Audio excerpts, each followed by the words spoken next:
Hey friends, and welcome to the Happy Hour Jamie Ivey podcast. I'm your host, Jamie, and I'm so excited that you're here. Every week, I invite a girlfriend to join me on the show, and we chat about the big things in life, the little things in life, and everything in between. Before we get to my guest, which is Beth Moore today, I want to thank one of our sponsors for today's show, and that is Jelly Telly. Jelly Telly is the only streaming video app designed just for kids, where God is real and His Word is true. Isn't that awesome?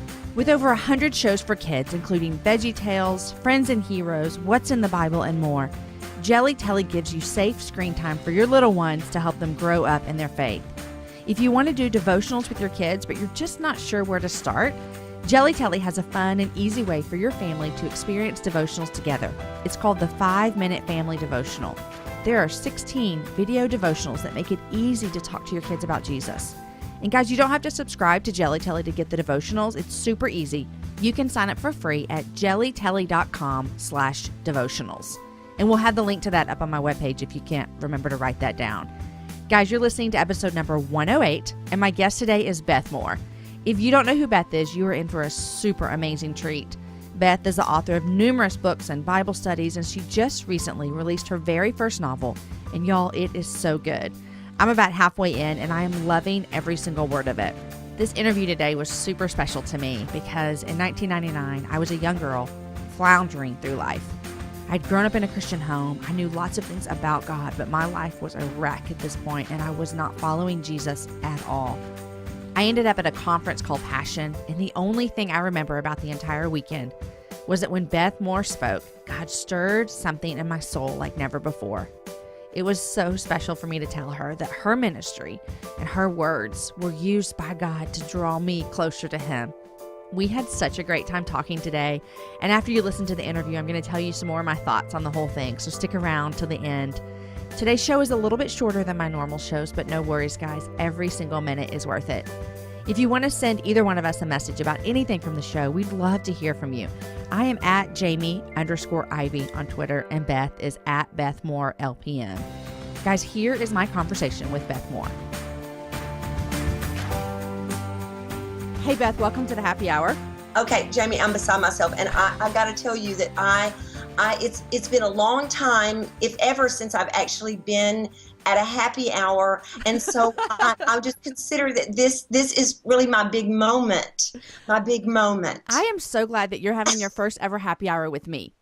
I mean, that could not be more to be said than anything in my life. Okay, but Jamie, can I please say I've done a whole lot worse than go to a happy hour?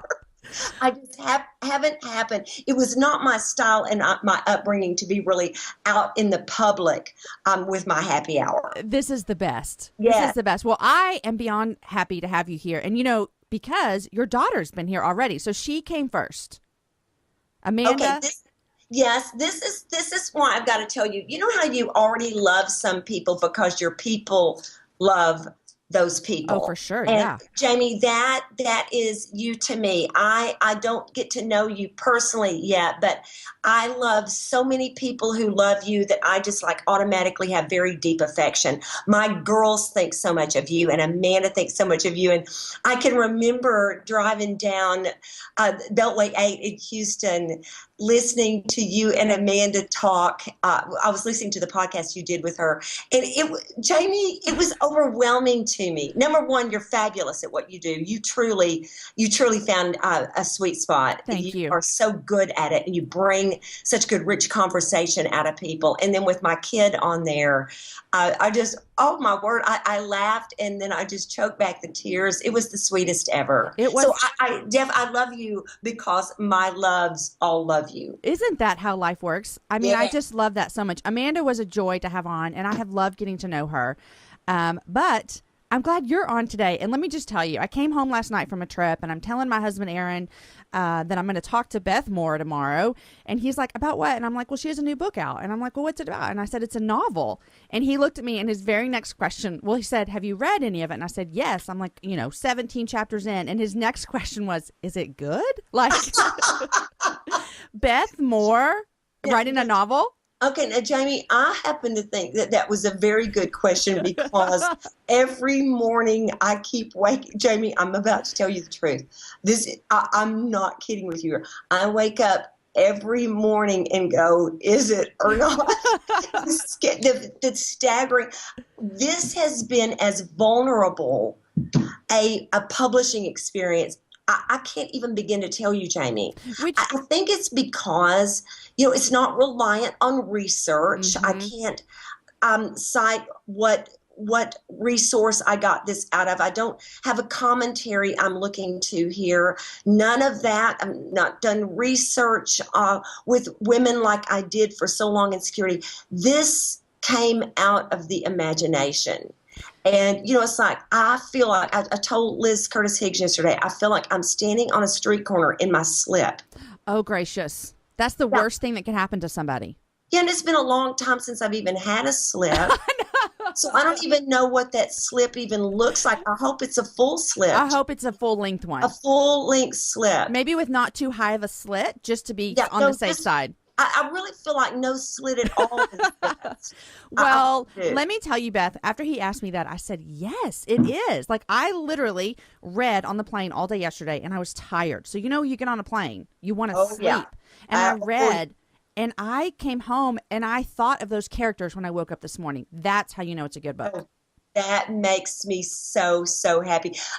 Several people have said along the way that really know fiction, that do reviews and stuff like that. They said it's a character driven instead of plot driven. What I loved about that, Jamie, is I did not know that. I would not have known to even put that terminology with it. But it makes sense because I am a people person. Mm-hmm. I do love a plot and story and all of that, and I pray that it has it in place. But I love the interaction between quirky people. And you did that. Yes. You did that because I'm thinking about the characters. But, Beth, I'm also thinking, who left the stuff? Like, I'm not going to say too much because I don't know. But so there's a little bit of mystery involved because I'm dying to keep reading to know what happened. Yeah, you're getting to see what my taste is in a story because I love a little bit of scary. I love a little bit of suspense. I love I love hinting toward some romance. I love talking about some things that went completely awry, the best plans that just went left. And I love for it to be deep, but I also love for it to be quirky and in places. Oh, how I pray. A little bit of humor. So, for sure. Okay, I need you to tell me though how you say. I'm going to tell you how I've been saying it. Okay, say it. The Undoing of Saint Sylvanus. That is correct. It is. Yay! Now, I want to say in all candidness because it is ancient Greek, we can't know for sure how they pronounced it. I don't know for sure what syllable they would have put it on. Probably Sylvanus. It could be Sylvanus, even Sylvanus for some pronunciations. But I'll tell you where I got the name. I don't know if you ever saw or just passed by Children of the Day is the Bible study I did on 1st and 2nd Thessalonians. Mm-hmm. But the opening of it is I did memory work out of it in the opening of both of those books, 1st and 2nd Thessalonians. Paul, Silvanus, and Timothy to the church of the Thessalonians. Mm-hmm. And so I said those words. I just thought Silvanus was the neatest name, and I thought that would make a great name for a Methodist church 100 years ago. And that's kind of where it begins to turn. Well, I have a feeling there's going to be, in 15 years, we're going to see some high school football players with this name. They're going to be, their mamas are going to read it and think they love it. One rendering of the word Silas is that Silas and Silvanus are the same person in the New Testament. Of course, the book is not on him, but I loved the name. Okay, Beth, speaking of Bible studies, I would be remiss if I did not tell you, and I told Amanda, so you've already heard me say it once, but I want to tell you and how much your ministry has impacted me. I grew up in a Christian home and then just didn't even know Jesus till I was older. But I sat in the Coliseum in Passion 1999, and I remember nothing about it except for a random woman named Beth who was teaching. And I just want to tell you, Thank you for letting God use you, because I know I have a story like hundreds of thousands of women. So I just wanted to personally say thank you. Jamie, I just felt I'm kind of sitting in a t-shirt with Velcro rollers in my hair, and I just felt a chill go all the way up the back of my spine. That I cannot tell you what that means to me. I love nothing better than to see a young woman find her niche in the body for that season, because God wants to, he reserves the right to say, this is the next thing we're doing. This is the next, women, we want to decide this is what I'm going to do for the rest of my life. That's really not God's way. He goes, you follow me. You just follow me wherever I'm going. But I love that something fell on you, something took root in you. And then, Jamie, you realized that on that day, as God looked ahead, that what you are doing right now did not exist. It's why it can be such a so misleading if we think, no, I'm going to surrender to a particular ministry instead of, no, I'm going to surrender to Jesus. I'm telling you what I'm going to do. I'm going to surrender to Jesus. Because what if what he's called you to do doesn't even exist yet? Because, what in the world was a podcast? Right. And yet he already knew the terminology for it. And that's what I love, the creativity of God. And I love that age. I was a college student when I sensed the call of God on my life. And it's exactly what I had to do. I just went, the next question I had after someone helped me clarify that I probably had received what she called a vocational call. I was like, to what? To what, Lord? What can a woman do? I'm from a very conservative part of the body of Christ. What am I going to do? I thought, just go ahead. Just you might as well head to Africa, because that's it. Yes.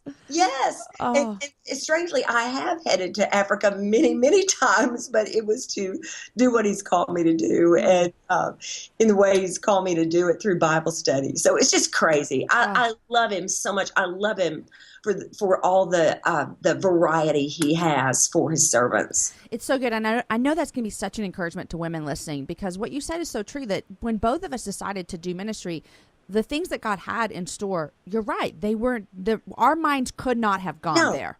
Oh, heck no. And I believe strongly in just saying to women, if somebody said to me, but how would I know? Okay, here's what I want to say. And if she's 18, if she's 22, if she's 82, I believe this across the board. I'm convinced of this down in my bones, Jamie, that if I would say to him, Lord, you give me a heart for Jesus. You give me a heart for you. I want you to be my passion.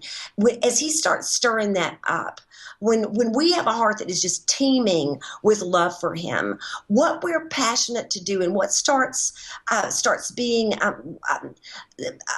stirring in our bones, that is going to be that next part of our calling. You're not going to have a heart for Jesus and a mind to want to know him through his word and miss your calling. He just doesn't. It doesn't happen.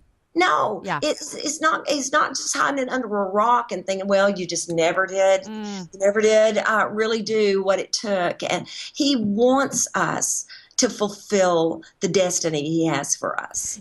I think this, Beth, when you're saying that, is that sometimes it is hard for women to get, everyone's doing, and there's so many, the possibilities are endless these days for women and doing things in their life. I think sometimes where we can get sidetracked is that love for Jesus. And that's ironic, isn't it? Boy, it is. And it's everything. It's everything. And I'm convinced of that. 30 years into ministry, 22 years into publishing ministry, I am convinced to the bone that he was telling us the entire key when he was asked, what is the priority commandment? And he said, love the Lord your God with your whole heart, soul, mind, and strength. I am convinced that what he was saying is the key to living, the key to your satisfaction, the key to your obedience, that everything, we don't have to think how to do 40 things to cooperate with God to fulfill what we're supposed to be doing on the planet. One thing, Jamie Ivey, one thing. Love him with all of your heart and every every bit of the rest of that is going to come into place. What an encouragement. I mean, okay, let's do this, ladies. Here we go. You Oh, know? I believe it. I believe it. Okay, Beth, I want to know one thing I love about you just watching from afar is, with social media these days, we get to get a little small glimpse into people's world, whatever they let us see. And what you let us see from afar is how much you love your family. I mean, the way that you just gush over your grandkids and your daughters and your man. You love your family. Oh, man, I surely do. I can tell you with all honesty and vulnerability, Jamie, my daughters are my very best friends. Mm-hmm. And I mean that. I mean that. Those are the people I want to hang with. Those are the women I sit out on my back porch with and laugh so hard that I cry. And they are, there are so many wonderful people that I know and a whole lot of people that I trust. But I'm talking about trusting with absolutely no hesitation that I am safe and loved for exactly who I am in behind closed doors and behind the door of my home. I pray that anything anybody would see would be consistent. But I'm talking about when you just get to drop everything about being on and you're just that. I am loved by Keith Moore and Amanda Moore Jones and Melissa Moore exactly like that. Exactly like that. I can trust them with everything, with every crack and crevice and quirky thing in my personality. Oh man, they are laughter and joy to me. I love that. What is one of your favorite things to get away? Like get away from the hustle and bustle and just the demands on your world. How do you and Keith like to get away? What do you like to do? Okay, we like to go to the bay. Keith is a fisherman, and I'm really not a fisherman, although every now and then, if he puts a big fish on, if he gets it hooked, man, I do dearly love to reel it in. But I love to see him. Jamie, I'm going to see if I can explain this. Okay. I probably would not be the one so prone to go to the bay, except that, man, what is better than a bay sunrise and sunset? Right. But I love watching my man in that context. Hand me a book and put me in the boat and let me watch him out there wade fishing. And I mean, I fall in love with him over and over again, just staring at him. And please also picture that we have 2 dogs in that boat. And y'all are all out there. Oh, heck yeah. Me and the dogs are in the boat, and he's out there wade fishing. And then add to that, bring my girls down there. But probably my favorite thing, we don't have to get away much because we live in the country. So we don't have to go to get away. That's the best. All we have to do is we drive about, 10 miles and there out of you town, are. and there we are. So the back porch of my home, Keith put a fireplace on the back porch, Jane. And so to me, some chill in the air, the fire in the fireplace, my family, and something really good to eat. And I am the happiest I get. Okay, you mentioned reading a book. What do you love to read? Are you a novel? Okay, and I do love a novel. What I usually do, almost at all times, I've got some kind of a nonfiction book going, and I've got probably a fiction book close by it, so that I can go back and forth. And then, research books, that's my life. And it's not just my work, it's what I love. Right. But one of the things I read lately, have you read Andy Crouch's Strong and Weak? No. Jane?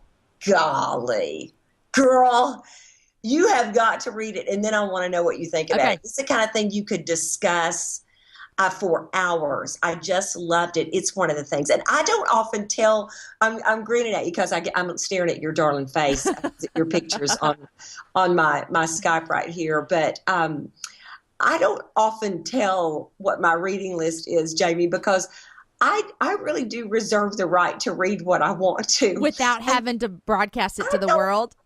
You know what happens out there? Now, I love social media. I love it. But let me just tell you what happens out there. When you mention that you're reading something, you become responsible not only for all all that they have ever written, ever said, ever preached, ever said, even in over a table with friends, Yes. but also whoever wrote the foreword. You are responsible for the entire doctrinal system and This history is too much. of whoever wrote the foreword. I have no patience for that, Jamie. Oh. No. Mm-mm. So want to. So you don't want to say what you're reading because I don't tell very much. you can't take the pressure. I like a real wide variety. I may be reading it because I don't agree with it. Right, but then you say that and no one will understand that. Oh, no. They I won't. hear ya. They won't. But I do love it. I would read the back of the mustard at a restaurant if I couldn't find anything else to read. I love words. And Jane. so words. is that, you're like a devout reader, is that? Yes. So when you talk about writing this novel that we were talking about earlier, I know that you have said before that this just kind of happened. And in fact, I'm wondering, you can answer this for me. When I talked to your daughter, Amanda, she told me, and I hope I don't get this wrong, that you were writing something that she didn't know about until close to the end. Was that this? It's the truth. That was this book? The gospel truth. And the reason why I did not tell them is because I thought they would kill me, because I had worked so hard in the last couple of years. Mm-hmm. And I knew that they would probably go, what on the earth? Why are you taking on another project? Yeah. Now, and I don't, to give you a little picture of this, I don't write at night. If my husband's home, he's just not the kind, you just don't go sitting at your laptop all evening, more over there and him going, no, you go right ahead, just minister to everybody. Right. Everybody you know. Leave me alone over here. No, he's not going to be ignored. And I've blessed God for that, because I've no telling how I might have taken advantage of him, but he won't be taken advantage of. But what I did, just in days I might have had just even a couple of hours in the early evening before Keith got home, if he happened to be out of town and the girls were preoccupied, I just wrote and wrote and wrote and wrote. Mm. And plus I didn't tell him because I thought, what if it never comes to fruition? Yeah. Now, so did Keith know? Finally. You mean you wrote a lot of it and he didn't know? Oh, absolutely, Jamie. Oh my gosh, this is just crazy. Because it was very vulnerable. Yeah. I was afraid somebody would go, I want to read it. Well, no. That you were afraid that people would be like, how do I tell Beth that this is awful? This is awful. That this is terrible. And we're going to feel sorry for it. And then I'm going to have to watch them feel sorry for me. Nothing is more awkward than when you're watching people feel sorry for you. That is the truth. And no one wants to step out into that situation. No. And I knew they would worry, that they'd be concerned about it. But Jamie, please, I've got to tell you real quickly, because I think you'll get a kick out of this. I've got to tell you where Melissa kind of comes into this whole thing. Okay. Because I finally tell him, I think she's the first one I told of the family, maybe Keith. Probably the last one was Amanda, just because we were she was in the process of expecting our darling Willa and then having our darling Willa. And so I just didn't want to heap that on her. Plus, my girl Amanda, probably, I say this to her good credit, she's probably the most protective of her mama. Yes. Mm-hmm. Yes. And so when I finally told Melissa, I had decided that my only reader, my first reader, was going to be my brother Wayne, my big brother. He is not a believer, which breaks my heart to say, but he and I are extremely close, and he's very creative, and he's way outside my world. So I thought, you're the one, dude. You're the one. Because you don't have anything to do, nothing lost. Right. Nothing lost. He has no connection to my world anyway. He can just simply say, it's just awful. And he is the kind that probably might say it. So when it came down to it, he had a sudden project fall in his lap that he had to do, and he couldn't read it. Well, I was paralyzed, Jamie, because I thought that was your guy. That was my guy. And now I'm not letting anyone read it. And boy, is this gonna, this is now there's what do I do? Right. And so I was telling Melissa, she said, so are you getting it to Uncle Wayne? I said, no, we can't do it after all. And she and I were on a walk in the country. And she looks over at me. JB, do you know Melissa? I have never met her. I've only seen her from I wish I would do the look if I were sitting in front of you, because I just love it. I just love this look. She looked at me real deadpan, those really, really, really green eyes. And she goes, Mother, I'm your reader. And I went, oh, no, you are not. And she goes, no, I am your reader. And I said, no, I promise you that you're not. Because number one, I said, Melissa, you're not even a fan of fiction. You're a big nonfiction person. She goes, that is not true. So she starts mentioning these. She said, I've read this and that. Well, of course, they're the greats, the novel. Right. I said, hey, honey, this is another reason you're not my reader. Well, she just stays after me. And she said, Mother, I can do it. I can do it. And so I couldn't have been more shocked. So that child, she got the unedited version. So it was so long. She read every word of it and then came over to my house when she was done with it and brought, this means something if you've gotten far enough in the book, she brought 2 China coffee cups and saucers. Oh, yes. And made French press coffee. And of course she did. Oh, that gave me chills because I read that.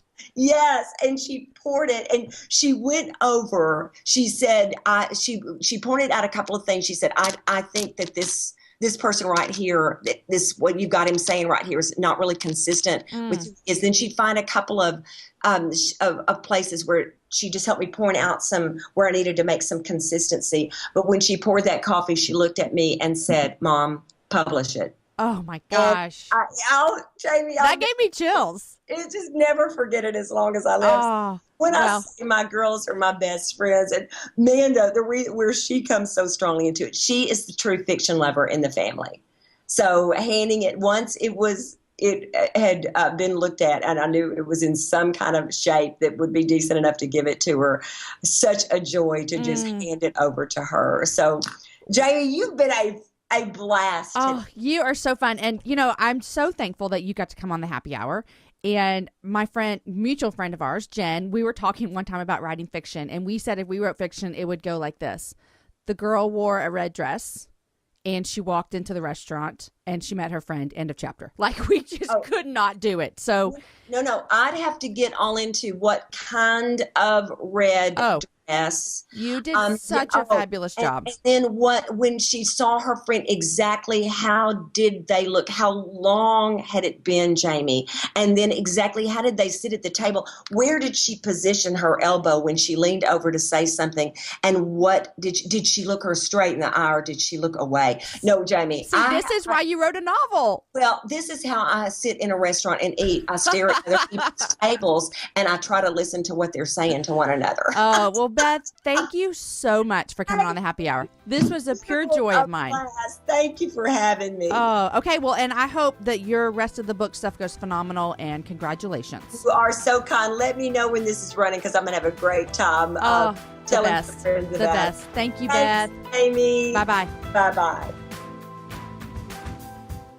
Oh my gracious alive. That was so much fun. Okay, before I tell you all of my thoughts on this moment that I had with Beth Moore, let me just thank another one of our sponsors, West Rock Coffee. West Rock Coffee is the coffee with the beautiful bright gold bag and an elephant logo. You can't miss it. If you've ever wondered what this company is all about, they're dedicated to great coffee that changes lives. 2 of my favorite things, guys, great coffee and people's lives being changed. West Rock partners with farmers across the globe by offering access to loans, agricultural training, healthcare, and clean water. They always pay a fair price for their coffee based on the quality of the coffee. The end result is a strong, sustainable growth in these developing countries and a cup of coffee that you can love every single thing about. You can find West Rock Coffee at your Kroger store or go to westrockcoffee.com to find out where you can find it locally. Guys, I adored my time with Beth. First of all, I need to say that I was a little bit nervous only because Beth, her ministry has changed my life. I mean, God used her. God changed my life, and he used a woman named Beth Moore to draw me to him for the first time a long time ago. So when I found out that I was getting to have her on my show, I was just ecstatic because I wanted to be able to tell her face to face, thank you for being faithful in the ministry that God called you for. But guys, how amazing was it that like the first couple minutes she was encouraging me. I'm told Aaron, I just could not even believe it. It was such a sweet time of listening to her encourage me. And it was so much fun to talk with her about this book. I really do encourage you to get it. I'm not just saying this to her. It's really good. And I literally am thinking about the characters right now and wondering what's happening with them. So I got to get back to my book. I'm going to put all the links of everything we talked about on jamieivey.com. So if you want to find out where to get the book, where to get other things we mentioned, it's all going to be there. We mentioned that her daughter Amanda has been on the show, and if you want to listen to her, and I highly recommend it, go back. She's episode number 66. Guys, I am honored every single time that women come on this show and share their hearts and their journeys and their struggles and the ways that they're changing the world. And the reason that I do the happy hour is to encourage women to be all that they can be in the season that they're in, to inspire women to do great things, and to point women to Jesus. Every show that comes out, that is my mission. So I want to thank you all for listening.